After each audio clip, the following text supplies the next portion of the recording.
Good afternoon. My name is Shama Banerjee. I'm the editor at Nimbus 90, and a really warm welcome to all of you joining our webinar series, the 2021 Trends series this afternoon. It's great to have you with us. This is the third episode in our four-part series where we're exploring the headline insights that have come out of this year's Digital Trends Report 2021. We're exploring everything in this series, from investment to supporting your employees in a changing remote work environment, adjusting to evolving consumer behaviours, and how to drive recovery strategies in 2021. So for this episode, we are focusing on the changing customer landscape. And I'm delighted to welcome our panelists for today, Maneesh, Kaushik, who is the Senior Director of Insights at PepsiCo, and Cynthia Bullock, who is the Deputy Challenge Director for Healthy Aging at Innovate UK. And they will be sharing their thoughts on what the changing consumer landscape is looking like in 2021 for businesses. So thank you both so much for joining us. So before we dive in, I'd just like to remind everyone that if you have a question at any time, there is a Q&A box at the bottom of your screen. You can put questions into that just throughout the discussion, and we will come on to those as and when we have a moment to do that. But please do just add them in when you have a moment, and I'll just keep reminding people that they can do that. So to dive into the conversation, Maneesh and Cynthia, again, thank you so much for joining. I'd love to just invite each of you to briefly introduce yourselves. Maneesh, if you want to go first. Yeah, sure. Good morning, everyone. Really excited to be here. My name is Maneesh Kaushik. I work in PepsiCo in Global Insights. And I've been in PepsiCo for 13 years, in research for more than 20. And my role in PepsiCo is to help our organization become more consumer-centric. So that basically means put ourselves in consumer shoes and identify how we can better connect with them. So yeah, I'm happy to be here. I'm looking forward to our discussion today. Thanks, Maneesh. Cynthia, over to you. Sure. So I'm Cynthia Bullock, and conversely, the same as Maneesh, delighted to be invited to be part of the panel. So I lead on the research and innovation activity around healthy aging within Innovate UK, which is part of UK Research and Innovation. And that challenge has had about £98 million from the UK government to help develop products and services that will support people to remain active and independent, socially connected and productive as they age. And my background is I'm a biochemist and a molecular biologist. Amazing. Well, I think there's lots of interesting experience that we can draw on from both of you for this discussion, so I'm looking forward to it. So let's kick off. Like I said, this episode is all about the changing customer landscape. So just thinking back over the last year, lots changed, but what were the most profound changes that you both witnessed in terms of customer behavior? Maneesh, if I could come to you first. Yeah, sure. Thank you. Actually, I like to flip this and put it from our point of view, that is a consumer point of view. And I was reading the Digital Trends Report. There's a quote there from Kirsty Sadler. And she says, we need to be much more led by consumer insights, and business need to be far more responsive than ever to what people are looking for. And I think that really is the most important thing that we can do right now. Because if you put yourself in consumer shoes and feel what they're feeling, which is us basically, we've all had huge changes over the last 12 months. And we are all trying to manage that chaos. So I'll talk about two things that I think has happened. The first is health, right? And the pandemic has shown a huge spotlight on health. And of course, we are trying to tackle the virus. That is paramount. But it's also made people really aware of what they can do for themselves to make themselves stronger and make their family stronger. So preventive health has become a big part of our lives. So we are running, we are cycling, we're taking vitamin supplements, we are heeding WhatsApp messages which tell us to take this particular ingredient, or grandmother's advice on what could make us immune. And we are definitely being far more hygienic as well. So I think health itself is something that has changed over the last 12 months, and people's attitude about taking care of themselves and being cautious on that has happened. But I think it's also shown a spotlight on something that I'm really passionate about, is about mental health. And it used to be talked about, but now I think it's in the open. Individuals are talking about it, the government's talking about it. There's a lot more respect for mental health issues, and it's become far more mainstream. Uh, and because there's recognition that we are all struggling with the chaos, and we need help to be able to deal with the mental health issues. So I think one big change that's happened in the last 12 months since we've been living through this pandemic is health has come to far more on the fore, both physical and mental health. And I think it's a good thing in many ways. Definitely. Cynthia, what are your thoughts in response to that in terms of what profound changes have you seen? Yeah, I mean, conversely, I think at the extent of violently agreeing with with Maneesh, I think looking back, for me, some of the trends goes beyond, if you like, the last year. Certainly, I think it is in no doubt that COVID has exposed all the inequalities that we have within our societies. It's certainly sort of shone a light on of the most vulnerable and older, the lives of older people across the globe, really, and just that we're not all living the same lives. So for me, I think together with digitalization, which is something that the report talks about, has certainly been a trend. I think for me, there's also something about recognizing that we have an aging population.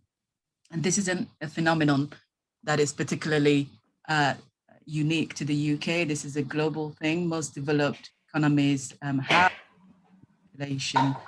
And I think there needs to be a recognition that this is a trend that businesses need to be planning for, and that older people will represent a large segment of the consumer market of the future, and that they are not a heterogeneous, that they are rather a heterogeneous group.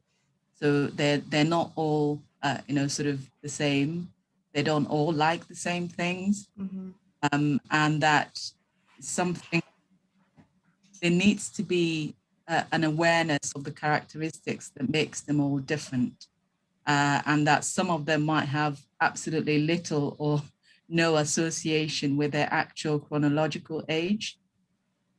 So that for me is quite, it's the sort of thing looming in the future that needs to be addressed, really. I was going to add to that. I think it's a really good point about the inequality. And not everybody is having the same year as we are, right? Everybody is in many different places. And I think it's important to recognize that. And, obviously there are multiple forces at play. But even if you look at when we all started, when this pandemic started, home, the role of home has become really important for us. And it's important to note that, because earlier, if we had a hard day, you said, okay, fine, I'm going home. And then you went home and you switched off and you did whatever you did at home. You can't do that anymore because you are at home. So somebody told me it's like, it's not working from home, it's living at work. And that sort of resonated in me. But the fact is that home, the role of home also is really important, because it is a place of refuge where we are safe, but we also need to escape. We need to find our own space. And not everybody is having the same experience as you and I may be having. So I think it's really important to recognize that when you talk about what are the big changes that have happened, they've happened at different levels to different people. Definitely. I think there's some really interesting points being raised here, and it links it for those listening who are on last week's webinar.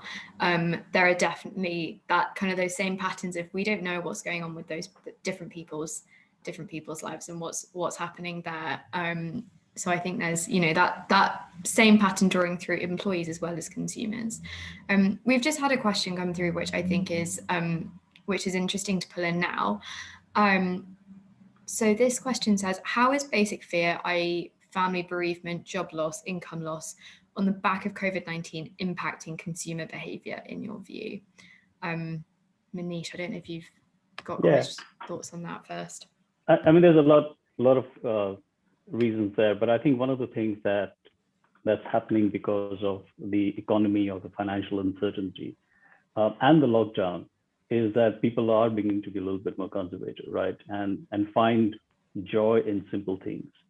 So we are not, we're not able to go out in the UK. We are more or less home confined, but we still need to have fun. We still need to enjoy. And what I think is beginning to happen more and more is you are celebrating, but you're celebrating small little things every day. So it could be having fun by playing board games with your kids, or going out for a takeaway donut, or building something on Lego. So these are not the big ticket items that we would talk about on Instagram or Twitter, or taking a holiday or doing big parties. But I think what's happened is, both with the economic uncertainty and the fact that we are not commuting to work, or we have a little bit more time in the evening because you're not socializing as much, those simple joys have started to emerge. And we saw that trend. For instance, people were baking a lot more. They were going for walks. They were, exploring the countryside when they were allowed to. But there's a lot of things happening within home as well. And we've seen examples of that, of how people are either creating Disneyland or going on holidays inside their house, etc. I think that will continue to happen. And I think people have connected to those. So I hope that those will stick around too. To the point on, the financial uncertainty, of course, is driving that a little bit. Time at home will drive that a little bit. But I think a lot of that behavior might stick around for the future too. What you've just been describing there reminds me of I don't know if anyone else has seen this, but Innocent Drinks has been posting brilliant little, I think it's a daily update or the Wednesday update or something, where they just list some stuff which is not relevant to anything, but just fun little facts that make you smile. And I think that kind of attitude to engaging with the consumer in that way, which is lighthearted and not focusing on there's so much news that people can get bogged down with at the moment. I think that's like a fun example of what you've been describing there, Maneesh. So as Maneesh was talking, there was a number of thought running around in my head. So the economic piece, I think we shouldn't forget, because I think that plays a huge part in goes back to your point, Maneesh, in what your experience is as a consumer during this period, right? So if you're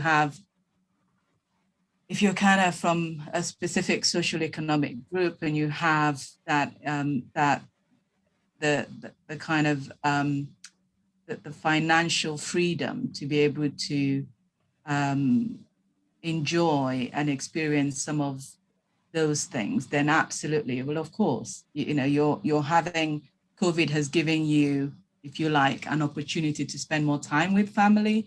Your home is a really comfortable environment. You have a large garden. Your kids can go out and run around. You live in a fairly leafy part of the world. So again, outdoor activity are open to you. If you're living in a high-rise building with 3 kids in the middle of London, then actually, and say you are in one of those jobs where you're being furloughed, or you're having to actually cope with not having, say you're in the hospitality industry, then it's pretty tough. It's pretty tough. And I think there needs to be a recognition that the customer experience isn't just one type of experience. There are a number of customers, and that businesses need to be looking to ensure that all the little things they're doing to try and brighten your day, as you suggested, Shama, are speaking to what people's real life situations look like. Certainly for ourselves, I am much more online than I've ever been. I think Amazon is making lots of money off lots of people because they're having to look at online services to try and bridge some of the gap for the things that they would have done in the past. But certainly in terms of our family, my daughter is spending a lot more time on her iPad than normal. But then she's got an iPad. If you haven't got access, again, to finances, are able to support your kids in that way with lots of things to keep them engaged, then yeah, it is tough going, really. Yeah, I would echo that. I think we should recognize the experiences that people are having are not always positive, right? And to the question that Abhijit had on economic uncertainty, people are struggling, right? So I was talking to a mom in, not in the UK, but in the US, but it connects, and the mom is saying that, look, I really do want my kids to have healthy, nutritious food.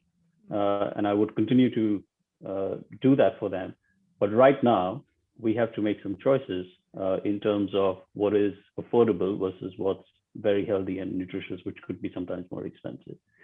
So that's a tension that she has, and it's a tension that is really important for her, and she's trying to overcome it, right? So it's not easy at that level. There's also other challenges in terms of workload, etc. So to Cynthia's point, if you've been furloughed, if you've been laid off, or you have basically uncertainty about your economic conditions, you are going to be under a huge amount of tension. So I think recognizing that is really, really important. Definitely. And I guess that moves us on to then, what should business response be? I think, Cynthia, you've outlined that a little bit in terms of speaking to those experiences. What else can businesses do beyond that? So I think some of this is about business recognizing that these trends aren't going to go away. They are permanent, they're here to stay. And therefore, there needs to be resources actually devoted to trying to actively understand your customer and all of your customer, not just a set of it, and trying to segment that group and understand what it is that drives them, what their actual real life experiences are, and how do you use that knowledge in quite an agile, sort of, self-reflective way to then maintain not just your market share, but also grow your market share. Because unless you recognize that those trends are here to stay, you won't necessarily want to change your current or tailor your current service in order to meet that sort of huge opportunity. And it is a huge opportunity, absolutely, but one that should sort of be driven by evidence and data, as opposed to sort of stereotypes and for want of a better word, people's gut feelings. So I think, from my perspective, it's about them understanding what is it that influences a consumer to buy certain brands, what it is that influences them over their life course, right? So the things I was buying when I was 16, I can tell you aren't the things I'm buying now, because I have other things that are a priority for me, because I'm a mom and I have my own house and I have to try and run those things. So there's something also about them understanding, how do you make products and affordable, and how do you develop products and services in a way that is inclusive, that doesn't necessarily mean you're developing a product for the 18 to the 24-year-old market, but actually you're developing a product that people will just find attractive and interesting and aspirational and want to get involved with and want to get engaged with, irrespective of their age. So they're driven by their interests, not because you think, oh, you're over 50, so you're probably not going to be interested in this because it's technology. Maneesh, do you have thoughts on that? Just harking back to what you said at the very beginning, you picked up on that quote from Kirsty Sadler, which is in the report, which talks about consumer insights and how that really needs to be the starting point. I mean, from your perspective at PepsiCo, how has that been enacted when behavior is changing so rapidly? Yeah, I think that quote is spot on, because the idea is that, do you know your consumers? And because we ourselves don't know now how we are changing and what we are going to be in the next 1 year, it's really important for us in PepsiCo to really put ourselves in the consumer shoes. And so I think the one thing that we need to, I think, probably understand is that there is no post-COVID. A lot of times when we get questions and insights is, can you tell us what's going to happen post-COVID? Are things going to go back to normal? I think COVID is now part of our lives, right? Unfortunately, and it has shaped trends in a way that will continue to influence our behavior, right? And some of those trends will stay, and some of those trends will, fall off. So I think it's important to recognize and track those trends. So I think the first thing I would say is that, yes, of course, you need to understand the consumer, but you need to keep talking to them and need to be flexible in your planning, because right now there isn't anybody who can tell you where this is going to go in the next 2 years. And so you have to be flexible that if I thought of something would happen and it's not happening, I need to change it and pivot fairly quickly. I think agility then becomes incredibly important. I think the second thing is because you do have to plan, you can't keep turning every day on spot for time. So you do have to try and identify what you think will happen, but the way to do that is to keep an ear to the ground. So be always on, keep understanding what's working, what's changing, and then make quick decisions. So in PepsiCo, for instance, one of the things that I run is an engine that is able to listen to consumers, meet consumers, and continuously understand and process, what we think might be happening to our consumers. And that feedback then goes to the organization, and then we are able to pivot accordingly. So I think for me, agility becomes incredibly important. Being close to your consumer becomes really, really important in that sense. Cynthia, I saw you agreeing with lots of what Maneesh was saying there. Yeah, and that is the point. I mean, it sounds a bit like we're teaching grandmothers to suck eggs, but it is just get to know your consumers, get to know who your customers are, keep talking to them, keep getting engaged with them, understand when their drivers and their interests are sort of going in a specific direction, and be able to respond to that. And some of that, in some ways, is making sure that you have a diversity of voices within the organization that helps drive that interest to want to hear from lots of different customers from lots of different walks of life with lots of different experiences of life. And I think as far, as much as you keep that dialogue open, then you are able to respond quite quickly, perhaps much more than a competitor would, who isn't doing some of those things. And recognizing as well that there aren't just one channel of communication. So often, because of the current situation, I agree with Maneesh that COVID is here to stay in one form or the other. But and because of that, there's a lot of drive towards digitalizing everything. So everything is now going online. People recognize, gosh, all those companies who thought their employees couldn't work from home, turns out everyone can now. You just need to provide the right services and actually or the right tech and infrastructure and equipment, and they can do it. So that's great, but that isn't going to work for all of your customers. So how are you looking to address the issues around digital exclusion? Because there'll be some customers, myself included, I like talking to my bank, to a human being. I don't like talking to one of those automated things. So every time I'm telling you who my bank is, they keep asking me, don't you want mobile app? No. Are you sure? Yes, thank you. I'm quite happy to keep calling you. That works for me, right? That absolutely works for me. Now, that might not work for somebody else. And you need to recognize that, because if you then decide the only channel of communication is going to be online, you might end up losing lots of customers, because they'll go, well, I'm going over to that other service provider, because they're willing to look at who their customers are and then respond accordingly. Yeah.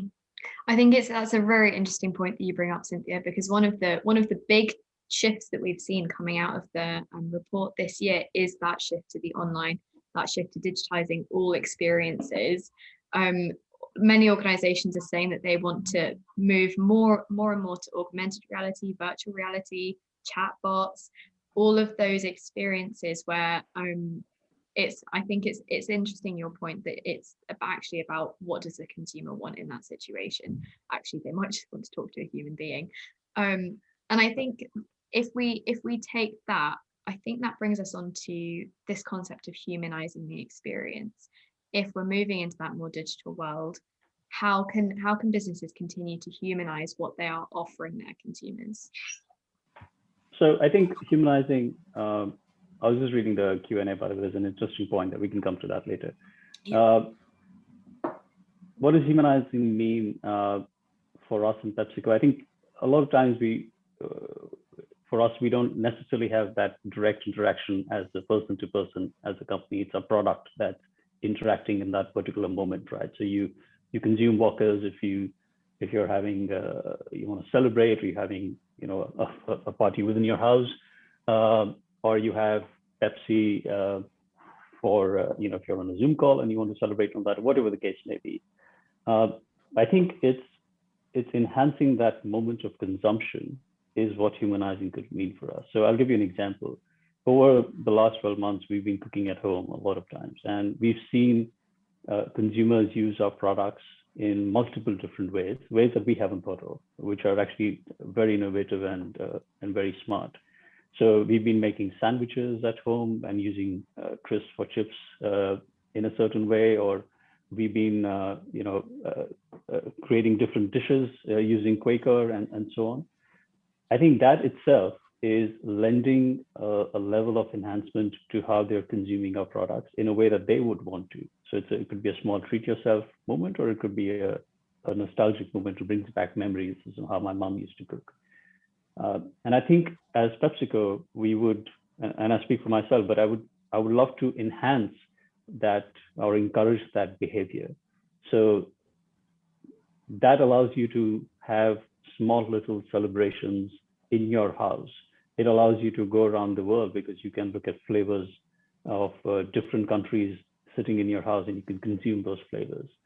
And Pepsi has actually done a fair bit with that as well. I mean, the US, we've launched something called Cheetos Mac and Cheese, which is actually built on consumer behavior, right? So consumers were doing that with our product, and we said, you know what, we can make a flavor out of it and leverage what the consumers are telling us.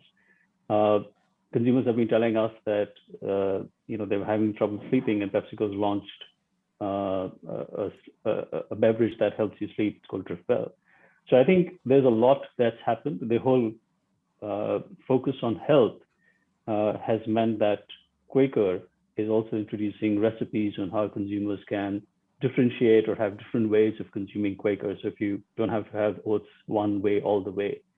All of this comes from the fact that consumers are looking to have an experience that is important for them. Mm-hmm. And they're not just looking to open the pack and consume it. So for us, I think that humanization is really important. And again, just to go back, comes from empathy. You can only do that if you truly understand what's happening in that moment.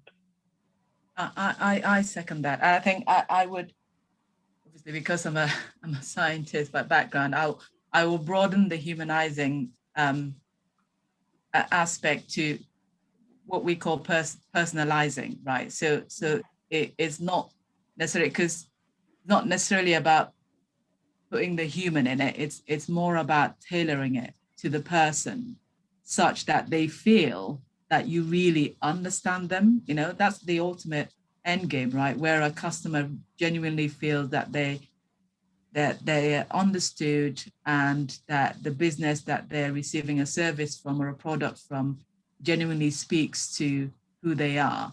So if I take just as an example, there is no getting around the fact that as we age, with it comes changes in our eyesight, in our hearing, in our dexterity, in our cognition. We can't get away from that. Mm. How are marketeers addressing that in a sensitive way that doesn't resort to either patronizing the customer or stereotyping the customer? That's what's going to hook them. That's what's going to, if you guys engage them in such a way that they remain loyal to that brand as opposed to another brand. So I think if companies can get to the point where they're personalizing their service in that way, so that my grandmother who's 70 looks at the product and feels like they've got something to get from it, my daughter who's 4 looks at it and feels the same, and I look at it somewhere in the middle, because I'm not telling you my age, looks at it and says the same thing. That's what you want. You want a spectrum of customers, and you want to then keep their loyalty for as long as you possibly can, ultimately. No, I think I agree. And I think on how brands can talk to consumers, you're so right. I don't think it's about just stating product benefits. Another thing that's really emerged during the last 12 months is how brands communicate is becoming really important, right? There needs to be an element of trust and authenticity in that communication. And even us as people, we've sort of developed these new trusted networks, right? So we now are seeking credible sources of information more than ever. And we've seen, for instance, just as an example, influencer marketing has a little bit of shake up, right? Where people are saying, I'm not so sure if I believe that anymore. So I think if people are looking for authentic information from trusted brands, it's important that brands communicate that level of integrity as well, right? So of course you need to be a trusted brand, but then you have to communicate in a way that consumers are listening. So it's not about your product, it's about how can you help me do better or enjoy what I'm planning to do. So if your product fits in there, yes, I like you, and I believe that you're a good brand as well. It's interesting that you say that, because actually again, another trend that's come out of the report is actually 71% of businesses agree that they need to communicate their values and their purpose more effectively to attract and retain customers, which I think is just tying in, bringing this whole conversation together in terms of how really the purpose behind all of it. But just to come over to this point that's been raised in the Q&A, which I think is a very interesting point, from Andrew Mann. So thank you, Andrew. He says, consumers will find it very difficult to tell you how they will behave in the future and even now. So how do you best listen to consumers when they can't really tell you what you need in a way that helps you to identify actions that will help you meet their needs? Maneesh, I don't know if you have thoughts on this to begin with. Yeah, it's a great question. I fully agree, by the way. I don't think there's any point that we could tell you what's going to happen in the future or how the behavior will change. So asking someone directly is a pinch of salt. It may or may not be correct. I think what you can do, however, is try and understand what's important to consumers or to people like us. So if you came and asked me, I would tell you about what's important on the personal front. I would want my kids to go well, to be a good community citizens, and so on. And I think if you try and understand what's important for me, it will be easier for us to look at the manifestations that will emerge out of that. So and what people care about is not very different across markets. We all care about security. We all care about progress. We care about being healthy or bettering ourselves. And that's true in the UK, that's true in the US. So these human drivers don't necessarily change. I mean, if they do, they change really small periods of time. But then we have these other macro forces that affect us, right? So there was a question earlier on economic uncertainty, or there could be something just happening in terms of technology.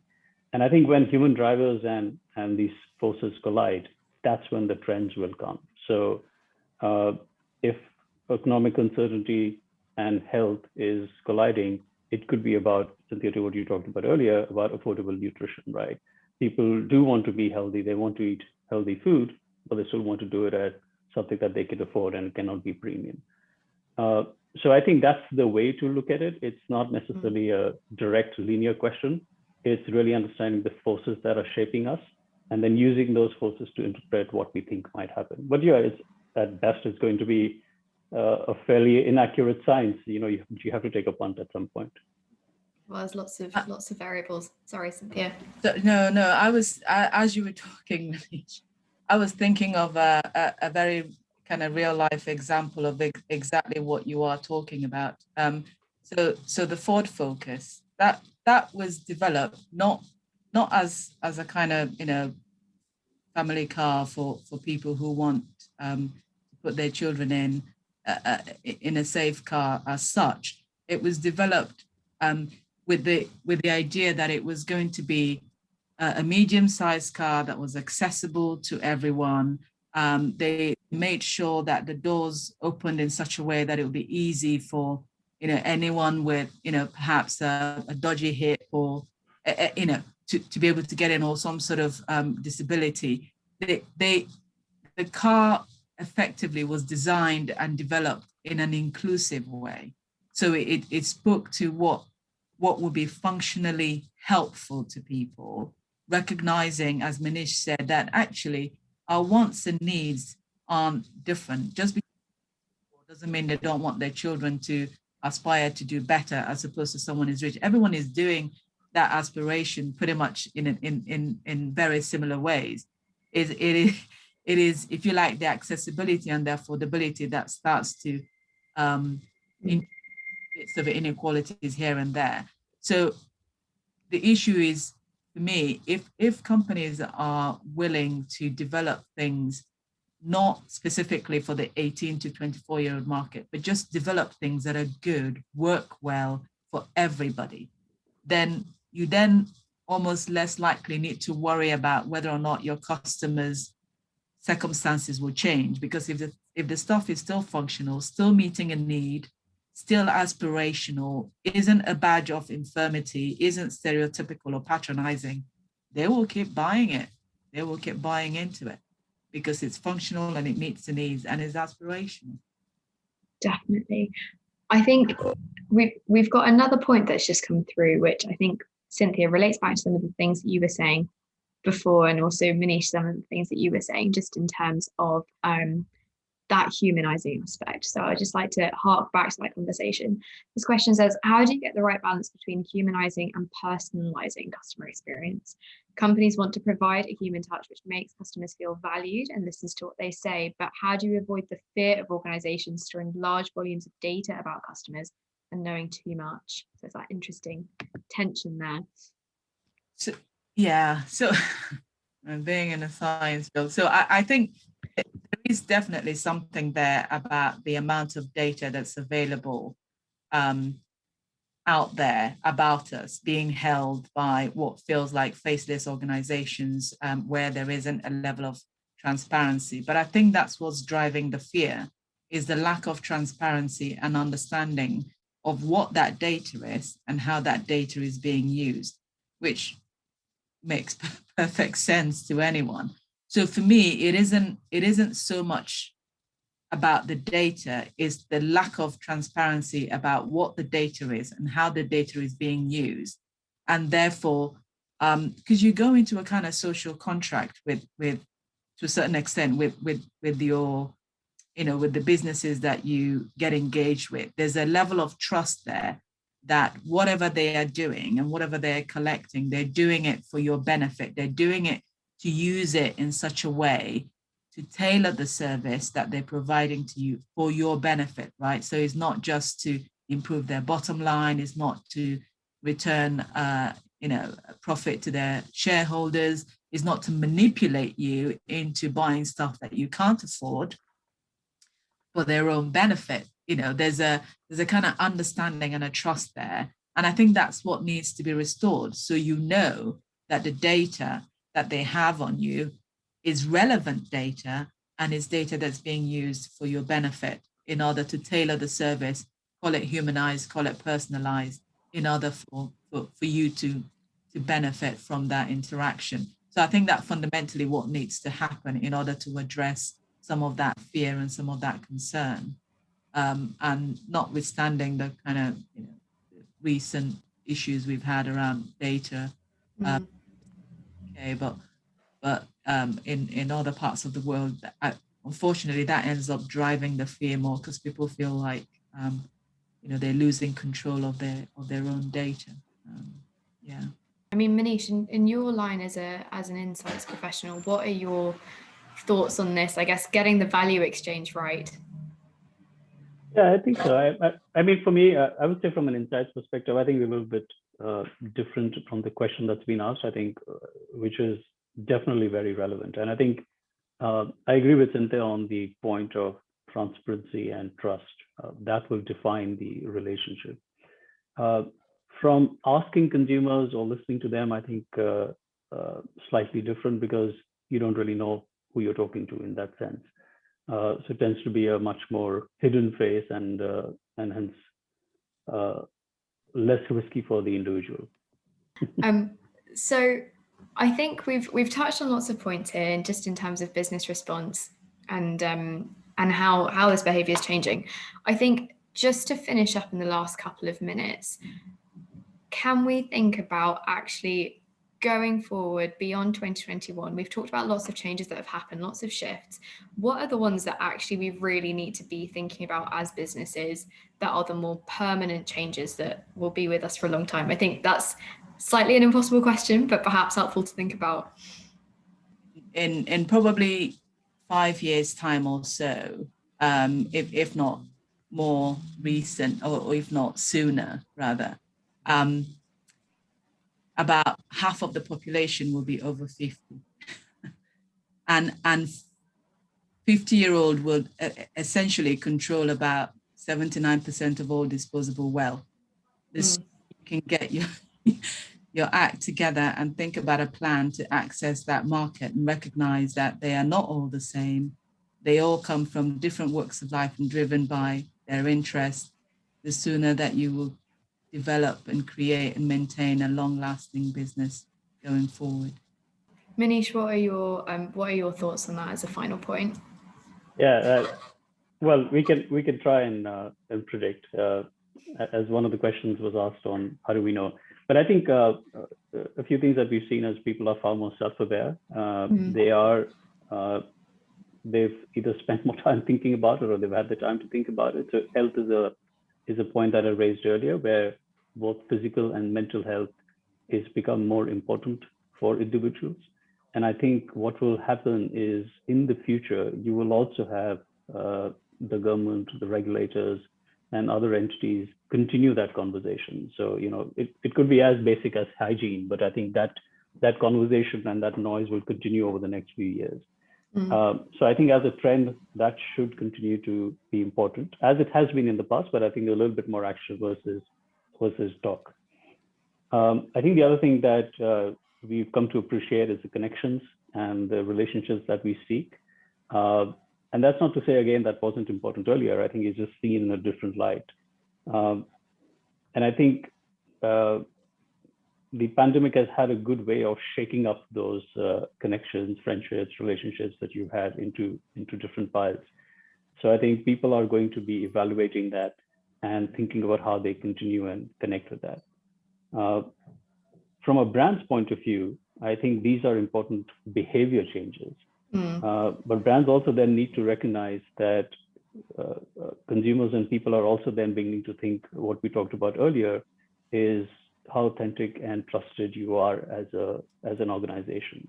So it's not only about the product that you produce anymore, the quality or the taste in our case, but it's also, do I want to buy from PepsiCo? Do their values agree with what I really think my values are? So if they match, then I think PepsiCo is a good organization. So I think it's important for brands to, recognize that, and we certainly do, and make a step in the right direction. Well, I think we are out of time, but there's loads of interesting insight that both of you have shared there, and lots to think about. But I hope you have a great rest of your day. And once again, thank you to Maneesh and Cynthia for joining us.